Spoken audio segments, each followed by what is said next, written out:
마태복음 24장. 예수님이 성전에서 나가실 때 제자들이 와서 예수님께 성전 건물을 보이려고 하자 예수님이 그들에게 말씀하셨다. 내가 분명히 말해둔다. 너희가 보고 있는 이 건물이 돌 하나도 제대로 얹혀 있지 않고 다 무너져 내릴 것이다. 예수님이 감람산에 올라앉으셨을 때 제자들이 조용히 와서 물었다. 언제 이런 일이 일어나겠습니까? 또 주님이 오시고 세상이 끝날 때의 징조는 무엇입니까? 그래서 예수님은 제자들에게 이렇게 대답하셨다. 너희는 아무에게도 속지 않도록 주의하라. 많은 사람들이 내 이름으로 와서 내가 그리스도이다 하고 말하며 많은 사람을 속일 것이다. 또 난리와 전쟁 소문을 듣더라도 두려워하지 말아라. 그런 일이 반드시 일어나야 하지만 끝은 아직 아니다. 민족과 민족이, 나라와 나라가 서로 맞서 싸울 것이며 곳곳에 기근과 지진이 있을 것이다. 그러나 이 모든 것은 고통의 시작에 지나지 않는다. 그때 너희는 사람들에게 잡혀 고통을 당하다가 죽을 것이며 나 때문에 모든 민족에게 미움을 받을 것이다. 또 많은 사람들이 믿음에서 떠나 서로 배반하고 서로 미워할 것이며 많은 거짓 예언자들이 일어나 많은 사람을 속일 것이다. 그리고 악이 점점 더함으로 많은 사람들의 사랑이 식어질 것이다. 그러나 끝까지 견디는 사람은 구원을 받을 것이다. 이 하늘나라의 기쁜 소식이 온 세계에 전파되어 모든 민족에게 증거가 될 것이니 그제서야 세상이 끝날 것이다. 그러므로 너희는 예언자 다니엘을 통해 말씀하신 대로 멸망케 하는 흉측한 것이 거룩한 곳에 선 것을 보거든 읽는 사람은 깨달아라. 그때 유대에 있는 사람들은 산으로 도망하여라. 지붕 위에 있는 사람은 집안의 물건을 가지러 내려가지 말고 들에 있는 사람은 겉옷을 가지러 집으로 돌아가지 말아라. 그때 아이벤 여자들과 젖먹이가 딸린 여자들은 불행할 것이다. 너희는 도망하는 일이 겨울이나 안식일에 일어나지 않도록 기도하여라. 세상이 창조된 이후 이제까지 없었고 앞으로도 없을 큰 고난이 그때 있을 것이다. 만일 이 고난의 기간을 줄이지 않았더라면 아무도 살아남지 못할 것이다. 그러나 선택된 사람들을 위해 그 기간이 줄어들 것이다. 그때 누가 너희에게 그리스도가 여기 있다 저기 있다 하여도 믿지 말아라. 거짓 그리스도와 거짓 예언자들이 일어나 큰 기적과 놀라운 일을 행하여 할 수만 있으면 선택된 사람들까지 속이려고 할 것이다. 듣거라. 내가 너희에게 미리 말해둔다. 사람들이 너희에게 그리스도가 광야에 있다 해도 너희는 나가지 말고 골방에 있다 해도 믿지 말아라. 번개가 동쪽에서 서쪽까지 번쩍이듯 나도 그렇게 올 것이다. 시체가 있는 곳에는 독수리가 모여들기 마련이다. 그 고난의 기간이 지나면 해가 어두워지고 달이 빛을 내지 않을 것이며 별들이 떨어지고 천체가 뒤흔들릴 것이다. 그때에 내가 온다는 징조가 하늘에 나타날 것이니 세상의 모든 민족이 통곡할 것이다. 그들은 내가 구름을 타고 능력과 큰 영광으로 오는 것을 보게 될 것이다. 내가 큰 나팔 소리와 함께 천사들을 보낼 것이며 그들은 하늘 이 끝에서 저 끝까지 사방에서 선택된 사람들을 모을 것이다. 무화과 나무의 비유를 배워라. 가지가 연해지고 잎이 돋으면 여름이 가까운 줄 알지 않느냐. 이와 같이 너희도 이런 일들이 일어나는 것을 보거든 내가 문 밖에 가까이 온 줄 알아라. 내가 분명히 말해둔다.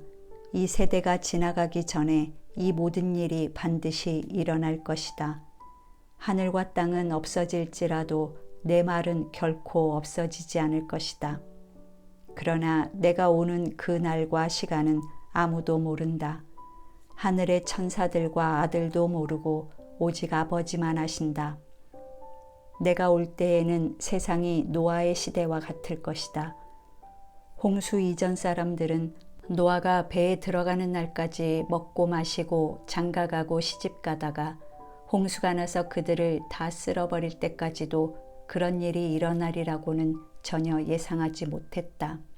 마찬가지로 내가 올 때에도 그럴 것이다. 그때 두 사람이 들에 있어도 하나는 데려가고 하나는 버려둘 것이며 두 여자가 맷돌을 갈고 있어도 하나는 데려가고 하나는 버려둘 것이다. 그러므로 깨어 있어라. 어느 날에 너희 주님이 오실지 너희는 알지 못한다. 그러나 너희는 이것을 명심하라.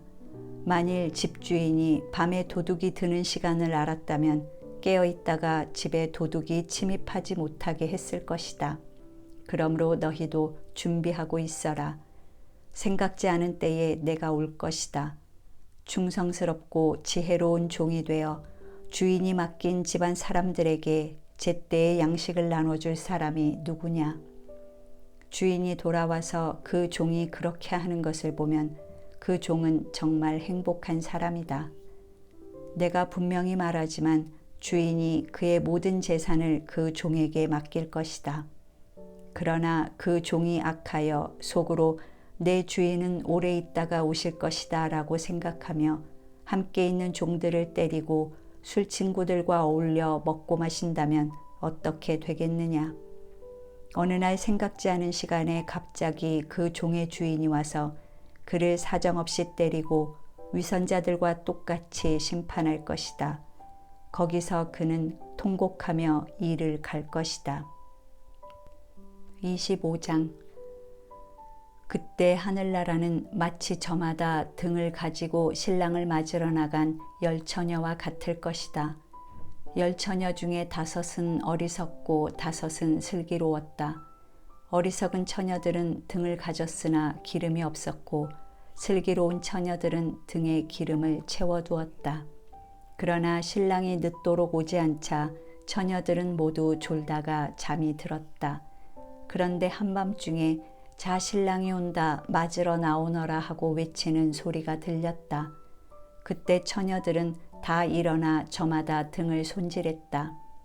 어리석은 처녀들이 슬기로운 처녀들에게 우리 등불이 꺼져가는데 너희 기름을 좀 주겠니 하자 슬기로운 처녀들이 대답하였다. 너희에게 기름을 나눠주면 우리도 모자라고 너희도 모자랄 거야. 차라리 가게에 가서 사다 쓰지 그러니. 그러나 미련한 처녀들이 기름을 사러 간 사이에 신랑이 왔다. 그래서 준비한 처녀들은 신랑과 함께 결혼잔치에 들어가고 문은 닫혔다. 그 후에 미련한 처녀들이 와서 주님, 주님 문을 열어주십시오 하고 부르짖었다. 그러나 신랑은 내가 분명히 말하지만 나는 너희를 전혀 알지 못한다 하고 대답하였다. 그러므로 깨어 있어라. 너희는 그 날과 그 시간을 알지 못한다. 또 하늘나라는 여행을 떠나면서 종들을 불러 자기 재산을 맡긴 사람과 같다. 주인은 각 사람의 능력에 따라 한 사람에게는 5달란트를, 또 한 사람에게는 2달란트를, 다른 한 사람에게는 1달란트를 각각 맡기고 여행을 떠났다. 5달란트 받은 사람은 곧 가서 그것으로 장사하여 5달란트를 더 벌었고 2달란트 받은 사람도 2달란트를 더 벌었다. 그러나 1달란트 받은 사람은 가서 땅을 파고 주인의 돈을 묻어두었다.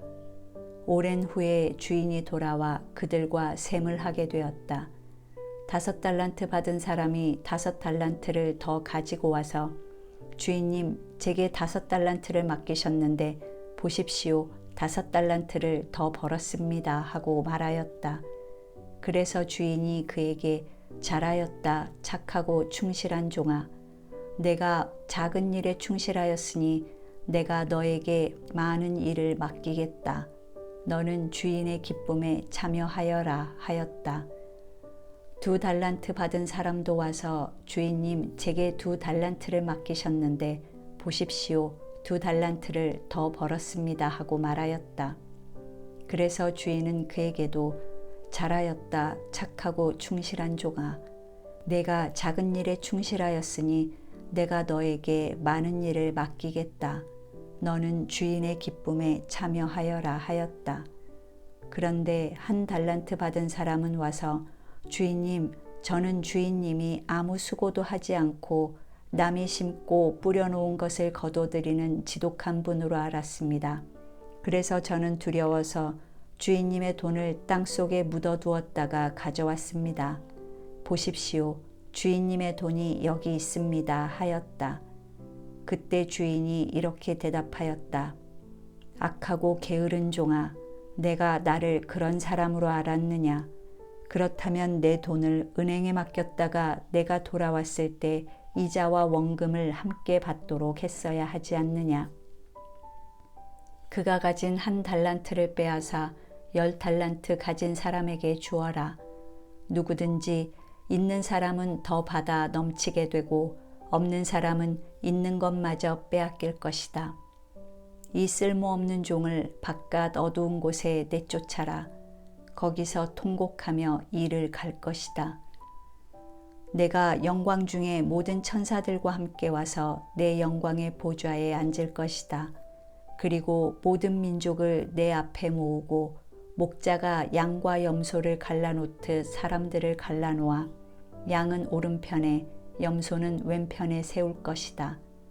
그때 왕이 오른편에 있는 사람들에게 내 아버지의 복을 받은 사람들아, 와서 세상이 창조된 때부터 너희를 위해 준비된 나라를 물려받아라. 너희는 내가 굶주릴 때 먹을 것을 주었고 목마를 때 마실 것을 주었으며 나그네 되었을 때 너희 집으로 맞아들였고 벗었을 때 입을 것을 주었고 병들었을 때 간호해 주었으며 갇혔을 때 찾아주었다고 말할 것이다. 그러면 의로운 사람들이 주님, 언제 우리가 주님이 굶주리신 것을 보고 음식을 대접하였으며 목마르신 것을 보고 마실 것을 드렸습니까? 언제 우리가 주님이 나그네 되신 것을 보고 우리 집으로 맞아들였으며 벗으신 것을 보고 입을 것을 드렸습니까? 또 언제 우리가 주님이 병드신 것을 보고 간호해 드렸으며 갇혔을 때 찾아갔습니까? 하고 말할 것이다. 그때 왕은 그들에게 내가 분명히 말하지만 너희가 이들 내 형제 중에 아주 보잘것없는 사람 하나에게 한 일이 바로 내게 한 일이다 하고 말할 것이다. 그런 다음 그는 왼편에 있는 사람들에게 저주를 받은 사람들아, 너희는 내게서 떠나 마귀와 그 부하들을 위해 준비된 영원한 불에 들어가거라. 너희는 내가 굶주릴 때 먹을 것을 주지 않았고 목마를 때 마실 것을 주지 않았으며 나그네 되었을 때 너희 집으로 맞아들이지 않았고 벗었을 때 입을 것을 주지 않았으며 병들고 갇혔을 때 돌보지 않았다고 말할 것이다. 그러면 그들도 주님, 언제 우리가 주님이 굶주린 것이나 목마르신 것이나 나그네 되신 것이나 벗으신 것이나 병드신 것이나 갇히신 것을 보고 돌보지 않았습니까? 하고 말할 것이다. 그때 왕은 그들에게 내가 분명히 말하지만 너희가 이 보잘것없는 사람 하나에게 하지 않은 일이 곧 내게 하지 않은 일이다 하고 말할 것이다. 그렇게 해서 이 사람들은 영원한 형벌을 받는 곳에, 의로운 사람들은 영원한 생명을 누리는 곳에 들어갈 것이다. 26장. 예수님은 이 모든 말씀을 마치시고 제자들에게 너희도 알다시피 이틀만 지나면 유월절이다. 나는 사람들의 손에 넘어가 십자가에 못 박힐 것이다 하고 말씀하셨다.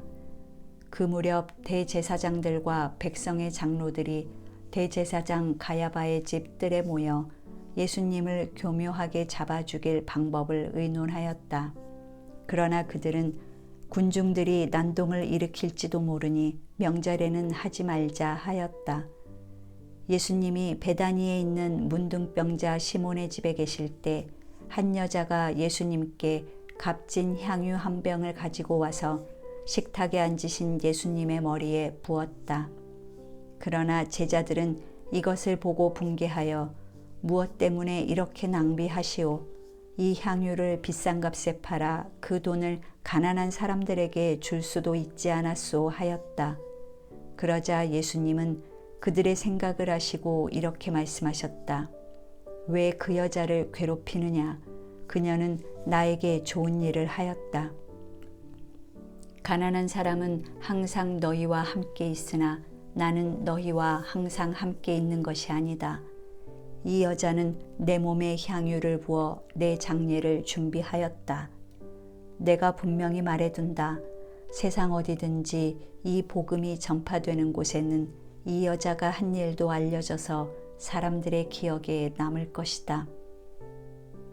그때 12 제자 중에 하나인 가룟 유다가 대제사장들에게 가서 내가 예수를 당신들에게 넘겨주면 얼마나 주겠소 하고 묻자 그들은 은화 30개를 세어주었다.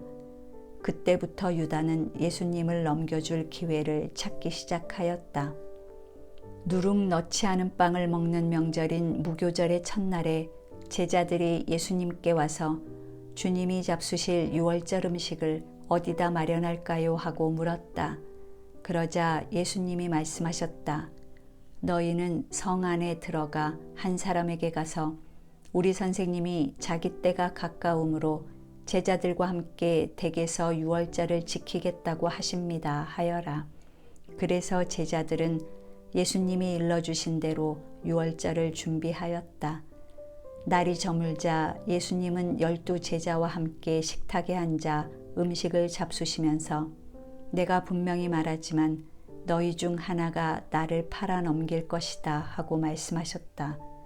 제자들이 매우 슬퍼하며 저마다 주님 저는 아니지요 하고 묻자 예수님이 이렇게 말씀하셨다. 나와 함께 그릇에 손을 넣는 그 사람이 바로 나를 팔 사람이다. 나는 성경에 기록된 대로 죽지만 나를 파는 사람에게는 불행이 닥칠 것이다. 그 사람은 차라리 나지 않았더라면 좋았을 것이다.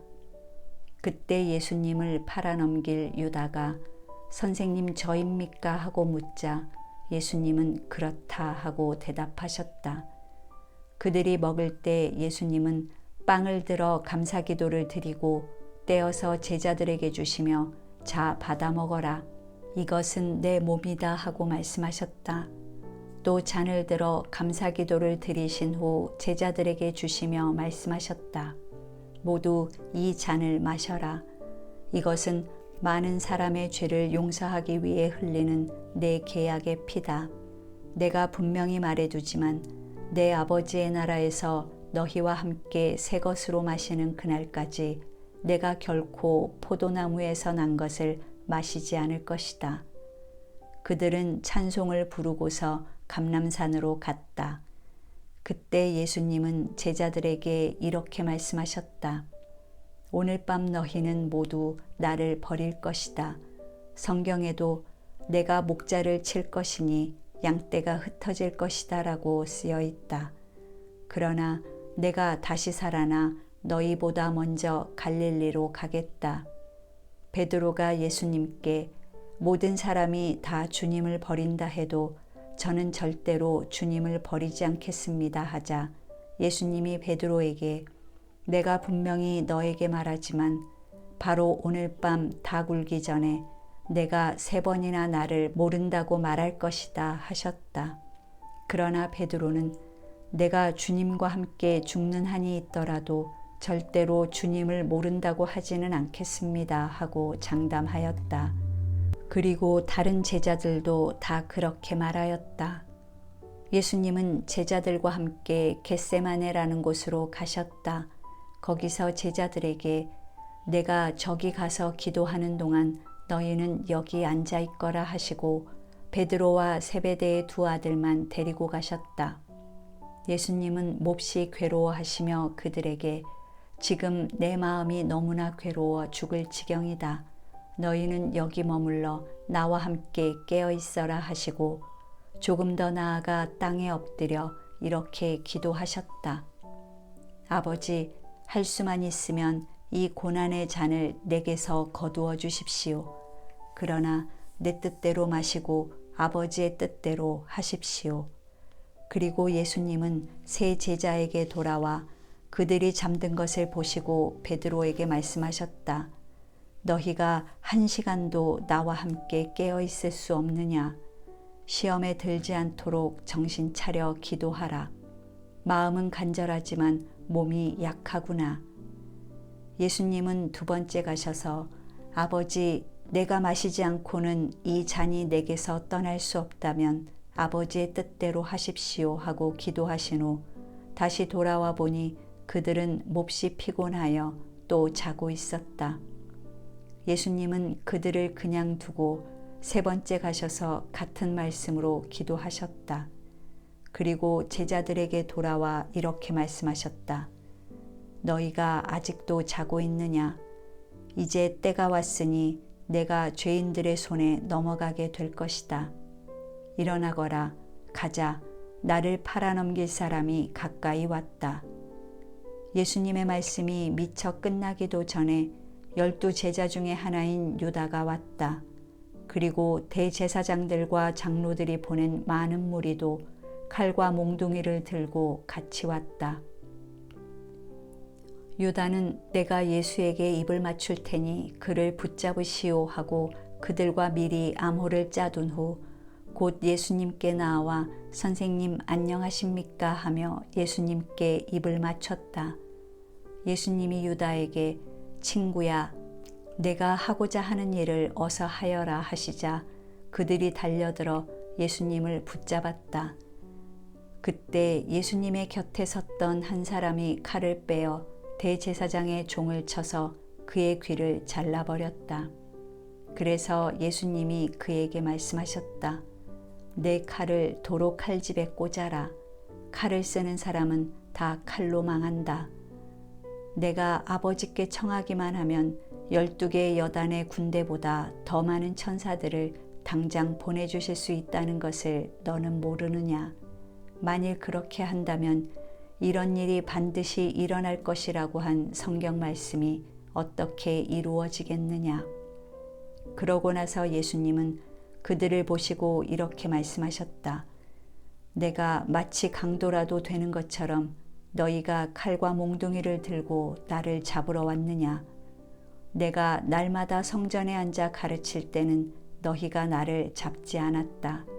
그러나 이 모든 일이 일어나게 된 것은 예언자들의 예언을 이루기 위해서이다. 그 사이에 제자들은 예수님을 버리고 모두 도망쳐 버렸다. 그들이 예수님을 잡아 대제사장 가야바에게 끌고 가자 율법학자들과 장로들이 거기 모여 있었다. 베드로는 예수님을 멀찍이 뒤따라 대제사장의 집 뜰까지 들어가서 일이 어떻게 되어가는지 보려고 경비병들 틈에 끼어 앉았다.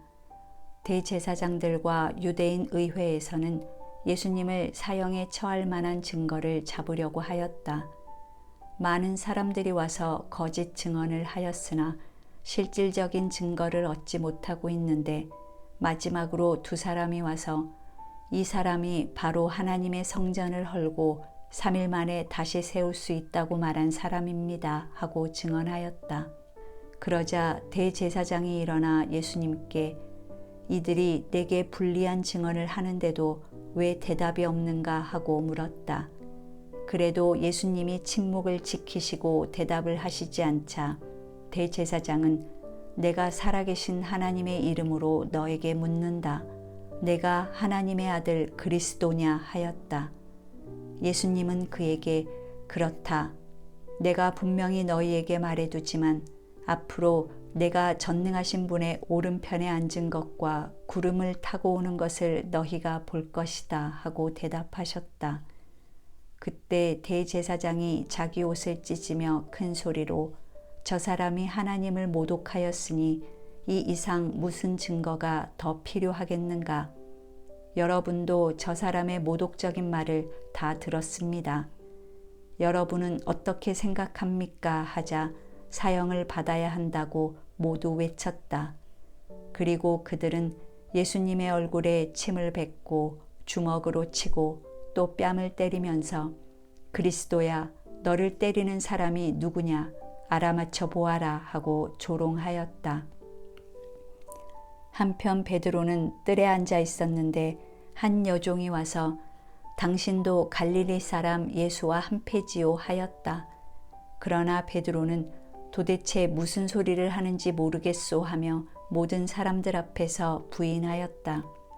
베드로가 정문으로 나갈 때 다른 여종이 보고 거기 있는 사람들에게 이 사람은 나사렛 예수와 함께 있었어요 하고 말하였다. 그러자 이번에는 베드로가 맹세까지 하면서 나는 그 사람을 알지 못한다니까요 하며 딱 잡아 떼었다. 잠시 후 거기 섰던 사람들이 베드로에게 와서 당신 말씨를 보니 그들과 한패임이 틀림없소 하자 베드로는 만일 자기가 그런 사람이라면 저주를 받을 것이라고 맹세하면서 나는 정말 그 사람을 모릅니다 하였다. 바로 그때 닭이 울었다. 베드로는 예수님이 닭 울기 전에 내가 3번이나 나를 모른다고 말할 것이다 라고 하신 말씀이 생각나서 밖으로 나가 한없이 울었다.